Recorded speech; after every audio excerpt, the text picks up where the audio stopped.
Éric Duhaime is the leader of the Conservative Party of Quebec and clearly still focused on trying to get Anglophone votes. His party has just come out with their take on the recent Bill 40 ruling. Well, let's talk about that and more with Éric Duhaime, who joins us on the line. Mr. Duhaime, welcome back to the show. It's always a pleasure, Elias. Listen, Éric, we go by first name now. So, Éric, let me ask you a question here. See any good movies lately?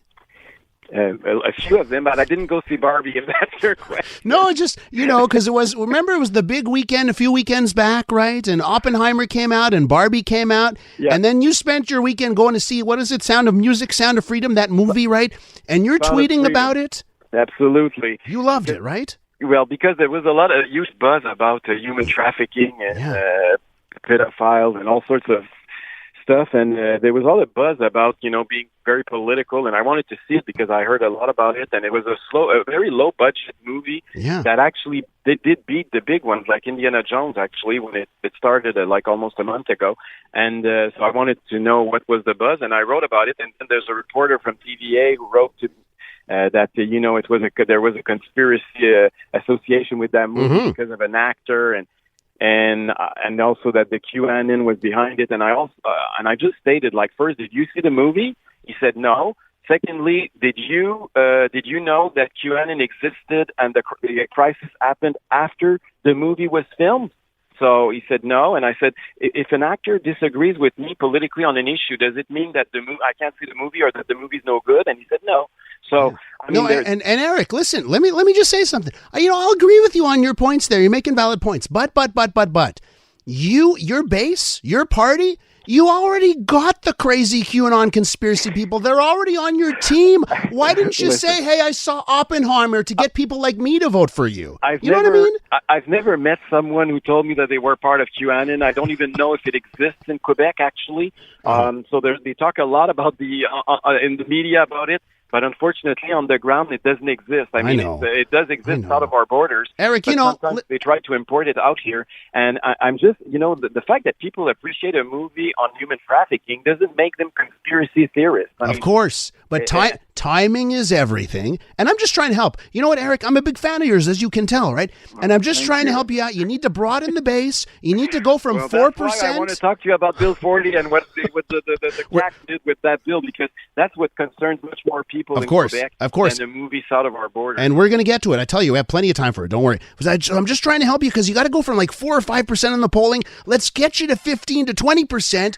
Go and see Oppenheimer and Barbie and stay away from the conspiracy stuff just for one weekend. That's my advice. Do I need to do a photo op or a selfie like Justin all in pink? Or No, you don't. Okay, Éric, let's talk about the issue here because you are clearly continuing to court Anglo voters, right? So it was during the election. You came out against Bill 96. You had the big sign at your press conference. You were courting Anglos. And then after the election, some people were saying, you know what? That was just for show. Election's over. He's not going to care about Anglos anymore. Tell me why this issue, Bill 40 and the court ruling, why you're still talking about it. First off, it could be interpreted as that we're courting Anglophones or the English community in Quebec, but that's not why we're doing it. We're doing it because we're defending all the rights of individual Quebecers. And Anglophones in Quebec are as Quebecois as I am. And it's not a matter of language, it's a matter of principle. When the government is violating the constitution of our country, is not respecting its own laws, there needs to be some opposition to stand up, no matter if it's in favor of the majority or of a minority. That should be very crystal clear.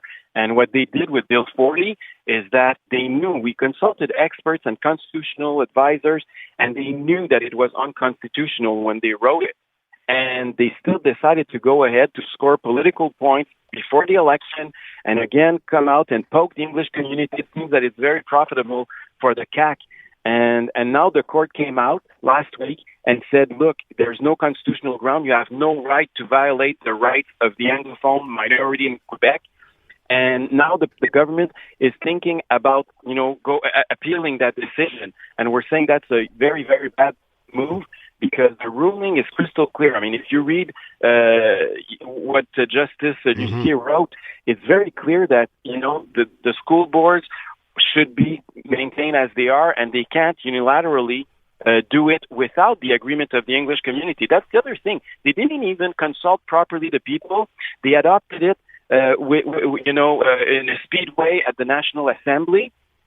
And now the courts are saying they have no right to do that. And now they're saying that it's the court that is wrong and they want to go and appeal that decision. It just doesn't make any sense what's going on right now. And the ruling, Justice Lucier's ruling, it was almost written to try and avoid an appeal. Like it was so clear to try and avoid that fate. Let me just ask you about the CAQ government, right? They clearly, this is why I laugh when people call the CAQ populist. This is a party that believes in institutions and doubling down and more government control, not blowing up government. They want extra government, right?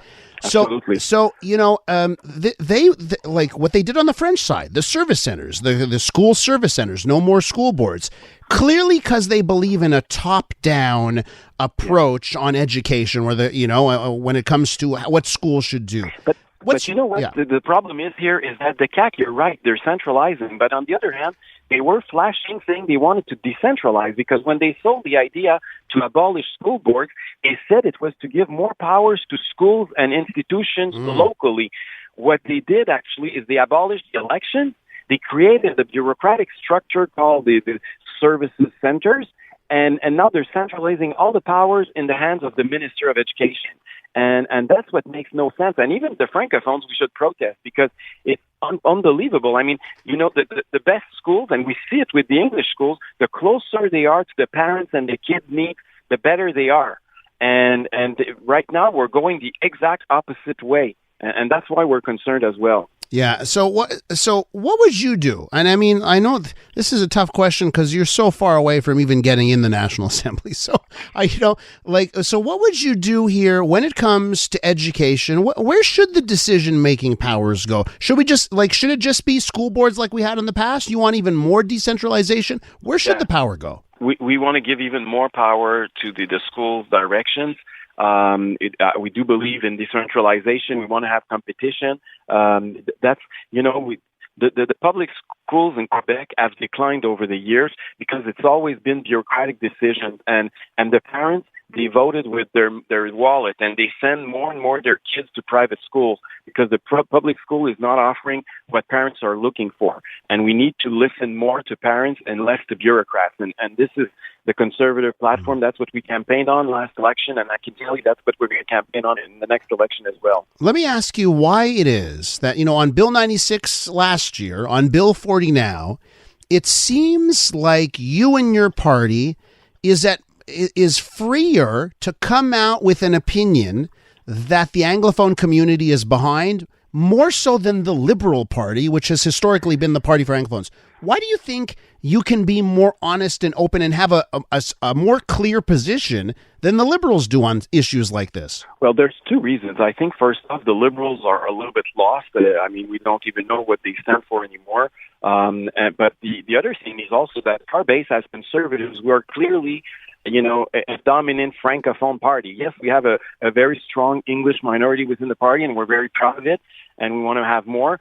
But on the other hand, no one is questioning our loyalty. And the Liberals now, because they're so low in French Quebec, because you were laughing at our poll numbers a few minutes ago, but I can tell you that in French Quebec, the poll numbers of the Liberals are much worse than ours. They would change their numbers, but ours. I know. So they're becoming just a party of the Anglophones, and they don't want to be perceived like that. So they need to be a little bit, Anglophone bashing like they did with Bill 96, and they're not too loud about Bill 40, because they want to make sure that they're not perceived for what they are right now, which is a party that is mainly predominantly an Anglophone party. So I think that is the political, idea behind it as well.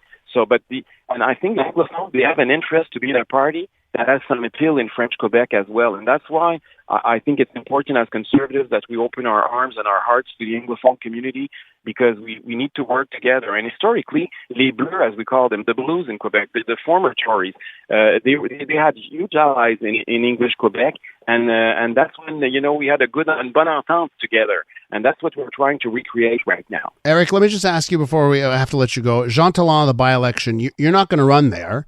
And I'm just wondering why. You guys need to get into the National Assembly. What's your best shot at getting into the National Assembly?